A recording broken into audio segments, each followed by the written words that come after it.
السلام علیکم، اے P L knowledge میں خوش آمدید۔ آج ہم آپ کو بتائیں کہ 27 رمضان کو یعنی 27 رمضان المبارک شب قدر والی رات، جس کو لیلۃ القدر بھی کہتے ہیں، کہ اس میں کون سے خاص نوافل پڑھے جاتے ہیں۔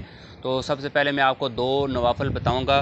یہ جو 2 نوافل ہیں یہ تمام پچھلے گناہ معاف کروانے کے لیے ہیں۔ تو اس کا طریقہ کار یہ ہے کہ 2 رکعت نماز نفل پڑھیں۔ ہر رکعت میں سورہ فاتحہ، اس کے بعد سورہ قدر 3 بار پڑھنی ہے۔ انا انزلناہ فی لیلۃ القدر، یہ صورت 3 بار پڑھنی ہے، اور اس کے بعد سورہ اخلاص 27 بار پڑھنی ہے۔ سورہ اخلاص مطلب قل هو اللہ احد والی صورت، یہ آپ نے 27 بار پڑھنی ہے۔ اس کے بعد دعا مانگنی ہے، تو اللہ تبارک و تعالیٰ آپ کے پچھلے تمام گناہ معاف فرما دے گا انشاءاللہ۔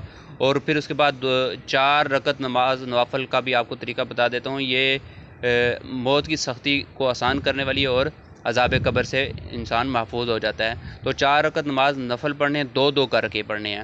ہر رکعت میں سورہ فاتحہ اور اس کے بعد سورہ تکاثر الحاکم التکاثر 1 بار پڑھنی ہے، یہ مکمل صورت پڑھنی ہے 1 بار۔ اور اس کے بعد سورہ اخلاص یعنی قل هو اللہ احد والی یہ صورت جو ہے یہ بھی 3 بار آپ نے پڑھنی ہے۔ ہر رکعت میں سورہ فاتحہ کے بعد سورہ تکاثر 1 بار اور سورہ اخلاص 3 بار پڑھنی ہے، اور آپ نے اس طرح 4 رکعت مکمل کرنی ہے۔ تو اس کے بارے میں بتایا کہ اللہ عز و جل آپ کو موت کی سختی کو آسان فرمائے گا اور عذاب قبر سے محفوظ فرمائے گا۔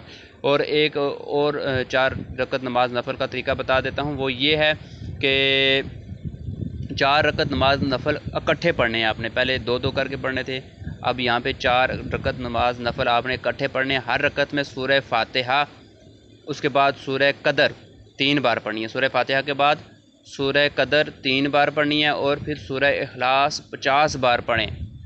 بعد میں سجدے میں سر رکھ کر سبحان اللہ والحمد للہ ولا الہ الا اللہ واللہ اکبر آپ 1 مرتبہ پڑھیں۔ اللہ عز و جل جو بھی آپ کی حاجت ہوگی، دنیاوی حاجت، جائز حاجت، اللہ تبارک و تعالیٰ وہ آپ کی قبول فرمائے گا۔ تو یہاں پہ 50 بار جو سورہ اخلاص آپ نے پڑھنی ہے، یہ انگلیوں پہ گنتی نہیں کرنی، دھیان آپ نے نہیں دینا، اندازے سے آپ نے پڑھنی ہے۔